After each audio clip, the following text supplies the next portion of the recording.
Good afternoon, Mountain Lions Nation. Welcome back to a new semester and another episode of Lionsverse, a weekly podcast taking you inside the athletic department and giving you an opportunity to get to know some of your coaches as well as some of your fellow student athletes. I'm your host, Holly Stevenson, and with me today I have the head coach for the women's lacrosse team, Coach Hatton. Coach, thanks so much for taking the time to sit down with me today. I appreciate it. Thanks for having me. Absolutely. So last season ended a little bit abruptly for you guys. So take me through how you guys are prepping for this season. Yeah, so we are, business as usual. Like you said, we lost part of our season, so we're just really excited to be able to have something to look forward to now. So we ended the fall season. We got 6 weeks of practice in. We didn't have any outside competition, but ended the fall as we usually do with a winter workout when they went home for the break.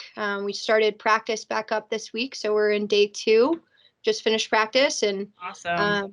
we're trying to take every day as it is. We're not sure what the season looks like for us, so we're trying to have, a positive outlook and small victories every day. Yeah, absolutely. Do you feel like there's any sort of apprehension from the players or anyone going into a season where there hasn't been any like preseason games or anything like that? We actually are seeing the exact opposite. We've never seen them more excited to be on the field. Awesome. This is their identity, and they were in March at the end of the game. We're told their season was done. So Right. almost a year later, we're back on the field. So they're super excited and ready to go, and can't wait to have even if it's just one game, it's something to look forward to. Yeah. Oh, absolutely. I totally agree with that. So you basically built this program from the ground up about 5 years ago. Can you take us through how how that kind of started for you and some of the challenges that you faced? Yeah. So I was hired in late 2015, November of 2015, to start a program for the next year. So had a little less than a year to bring in a full roster. So we had 21 freshmen that first year. 5 years later, we look a lot different. Yeah. We last year, this past spring, had the first kind of couple of seniors graduate. Some decided to stay on longer. So the NCAA gave everyone a fifth year if they chose to. So that first year, we were, just trying to field a team. We won our first couple of games. We were really excited for what that looked like. But each year we've gotten more athletic. Our IQ has increased. So our level of play has increased. We have a really strong conference. So we had to get good pretty quick to be able to compete at that level. So in year 3, we made it to the conference tournament. There's other teams that have been around a lot longer in the conference that have never made it to the tournament. So we were really excited for that. And we really thought last year was going to look really good. Sure. So we got the last 3 games we won. So we were really excited for where we were going and the outlook for the rest of the season. So I think the girls are still holding on to that. Yeah. We ended on a high note, and we're hoping to just pick up where we left off. Yeah, absolutely. You guys definitely ended on a very strong note and have a very good opportunity to just kind of pick it up from where you went, from where you ended last season. So it's going to be very exciting to see the different changes and the kind of continuation of the progress of the program for sure. So like you said earlier, your first season team looks a lot different than what it looks like today. So how has the strategy for your team kind of evolved over the years? Each year, our freshman class is just that much better. So they just bring in, a fresh flair, fresh legs. Because once you get to junior, senior level in a sport like this, their knees are not what they used to be. So our freshmen are, really competitive. I think you're going to see a lot from our incoming class this year, and each year they've gotten more athletic. Their IQ is better, so we're able to execute, more difficult plays. We're bigger, faster, stronger. So our level of play is definitely increased each year. But mainly, I think we've gotten more aggressive and we've gotten quicker. So the transition from the defense into the offense is a lot quicker. The way we switch in and out of the midfield looks a lot different because we have a much deeper bench. So we have 6 to 9 middies that can get in there and get the job done. So it looks a lot different than that first year where it was a lot of the same people playing 60 minutes. Mm-hmm. You're going to see a lot more people on our roster get some significant minutes. That's awesome. Is that pretty typical for a lacrosse team to have as deep of a bench as you guys have this year?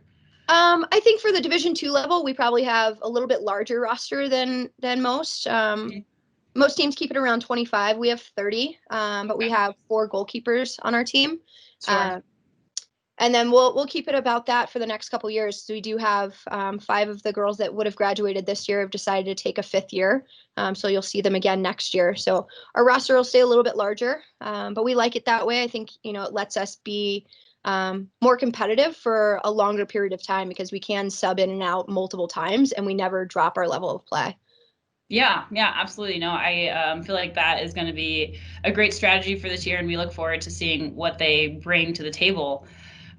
So you mentioned that we have a bunch of new recruits. I think you signed 7 on at the end of last semester. So can you take us through what your recruiting process looks like, and then what we can expect from these new additions? Yeah. So we signed 7 for next year. So the signing period starts in November. So all of those girls had committed way before that. That's when they can finally sign their national letter of intent. But that's what our class is going to be. We have those 7 freshmen and then a transfer as well. Our classes are going to stay about that size now that we're more established, 7 to 8 in each class coming in. So for our 21s, there are really tall, fast. We definitely wanted to focus on the midfield position. Now that we're a more established program, we know who's going to graduate and what positions we need to fill. So our recruiting now is a little bit more strategic than it was in past years where we just needed to get more athletes in. So 2 years ago, our recruiting class was 10, maybe 15 freshmen coming in. Now it's a little bit smaller than that because we're just filling specific roles. So our 21s class is heavy on the midfield, but more of that defensive midfield position. So just trying to increase our speed in that position and our size. When we go up against teams like Colorado Mesa or Regis, they're very fast. They have girls that have some good size to them. So we want to be able to match up with them pretty well. Awesome. Yeah, that's great. And so your recruits have outstanding records, not just in lacrosse, but academically as well. So how were you able to determine that they were the best fit for your program? Athletically, it's easy. We get to watch them for, 2-3 years, and we get to, watch them in different scenarios, whether it's, camps and clinics when they're here on campus or they're working with their club teams or their high school teams. So the athletic piece, we get a lot more time to kind of watch them develop and see how they fit with our team. But academically, they're just, and a great addition to what we already have. We had a 3.4 GPA this past semester and the semester before that, and what's arguably probably the 2 hardest semesters they could have had. We have a lot of STEM majors, so trying to do those things online is difficult, as you know, as a student. This hasn't been the easiest. So I think recruiting people that have high academics and athleticism, just are great additions to what we already have. We want to make sure academically they're going to be successful when they get here. So most of the athletes we bring in have a 3.5 or higher. A lot of them qualify for high academic scholarships. It makes our job a lot easier once they get here. And then obviously athletically, we want them to fit as well. But it's kind of that whole student athlete. We want to make sure they're the right fit for us.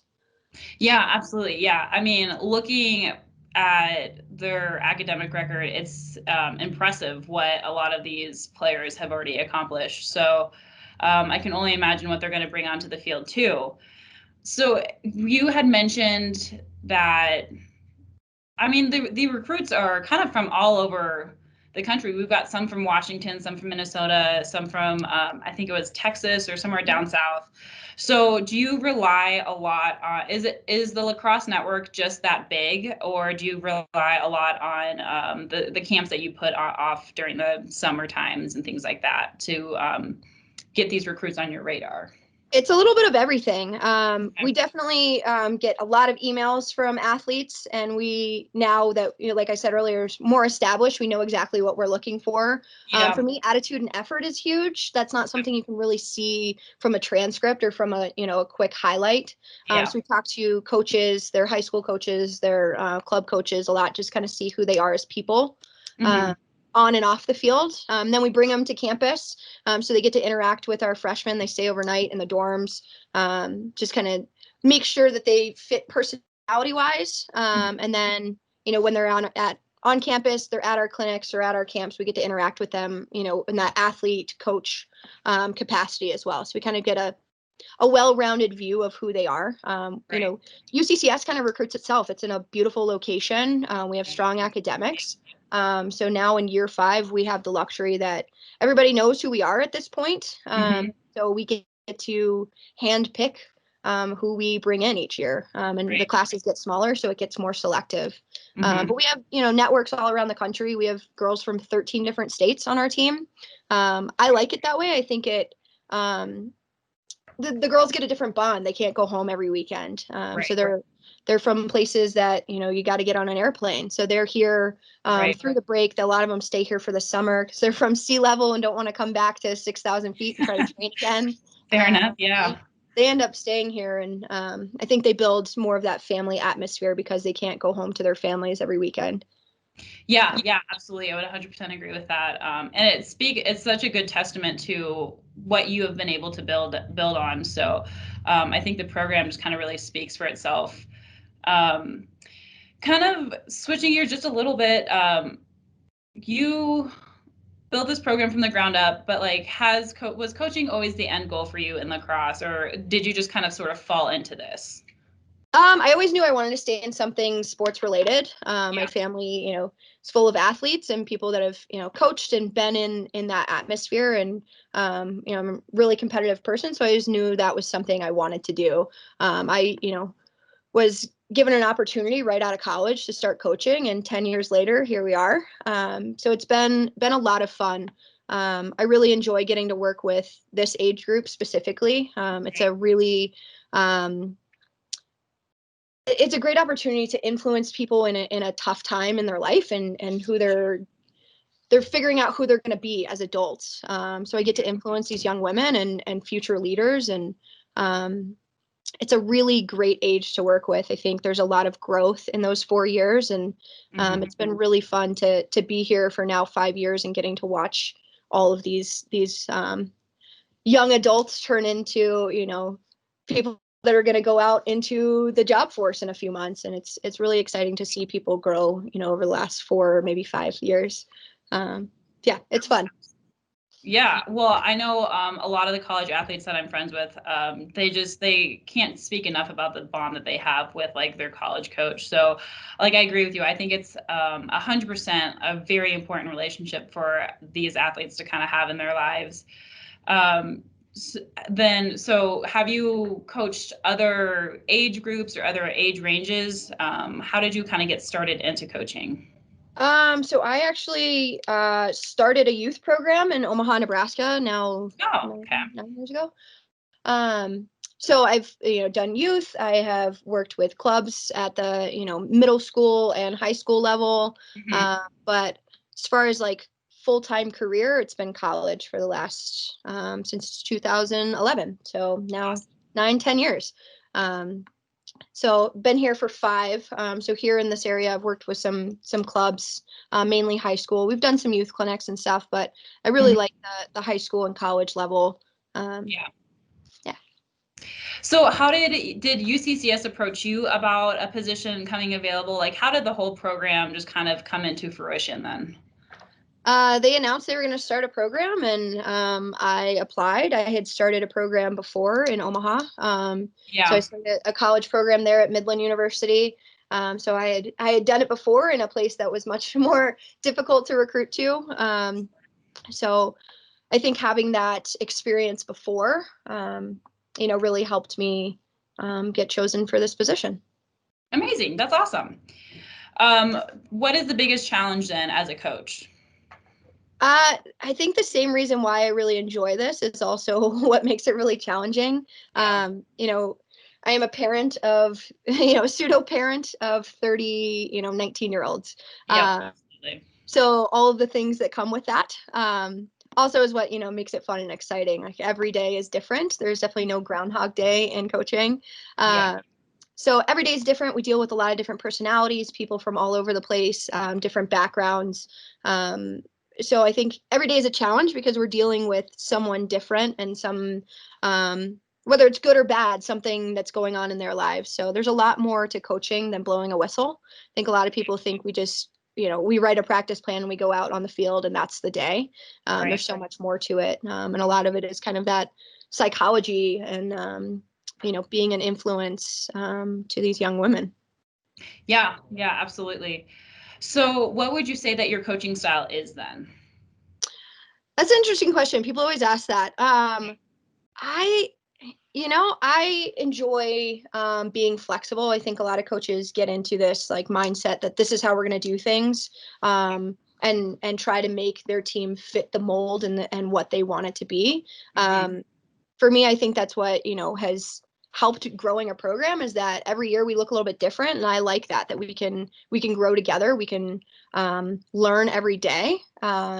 So I think we like to get a lot of feedback from our athletes, what's working, what's not working, what they feel like is going to benefit. I think a lot of coaches get in this mindset of like this almost a dictatorship of this is what we're doing and this is how we're going to do it. Right. I like to get a lot of feedback from our team and grow with them and learn every day and find new challenges every day. So I don't know how the coaching style, I don't really know how to put it into words, but having a more personal relationship so we know how to get the best out of everybody. Yeah. Well, I mean, and with the success of the program, I mean, it's obviously a style that has worked very well for you and your team. Final question. I always like to end the interviews with this question just because everyone has a little bit of a different answer. What for you as a coach does your game day routine look like, or do you even have a routine? It's funny. I was just talking with my assistant coach about this, and we're like, "What's our game day routine look like?" So for me, it always starts with a chai tea latte and coconut milk. But is that like a superstitious thing, or is that just like a fun drink that you like to have? It's always the right. I don't know. It's just I like it. Yep. Above 60 degrees, it's on ice. Below that, I don't know. We're outside, so it's cold a lot. So it's kind of nice to have that little pick me up before a game. But our coaches, we go into our office and we have our nice little powwow. We talk about what the day is supposed to look like. What our strategy is for the day. Who's kind of tasked with what, depending on the opponent. There might be some other things that we need to deal with. There's certain games that we go into with a different mindset that it's going to be a lot more challenging. And when do we do this? And when do we switch goalies? And when do we, switch our attack line or defense? We have to have kind of at what moment are we all going to be in agreement that this is going to happen, and where do we pivot? Versus other games where it's going to be a fun one. So I think for us, it's, talking strategy and where are we going to be for the day. Our team, gets into the locker room really early. They have a dance party. We're not invited. You don't want to see me dance. But, I think we work as a staff, we work really well together. And I think our athletes really like the different personalities that come with the three of us. And game day is always really fun. Lots of music. Lots of laughs, a good time. So do you have a go-to song to get yourself hyped up or your team hyped up? I don't personally, but our team does. So they have the same couple of songs that they play in the locker room, and have more of like a baseball, softball, like a walkout song. So when they're doing the lineup, there's a little clip of a song. So it's funny to some of them choose songs that we would have like never think that they would choose it. So it's kind of a nice little 10-second intro to who they are as people too. So it really shows their personality. Yeah, absolutely. Those the walkout songs are always really fun to listen to.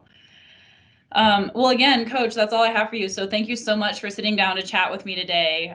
It was great to get to know you and to learn a little bit more about your program that you've helped create. You guys are doing amazing things, and we're really excited to see what they do for this season, despite, ending early last year and various challenges this year. It sounds like you guys have a really great mindset starting the season, so we're looking forward to seeing what they bring to the table. Mountain Lions, join me next week for another episode of Lionsverse. And until then, enjoy the rest of your week. Thanks so much. Yeah, thank you.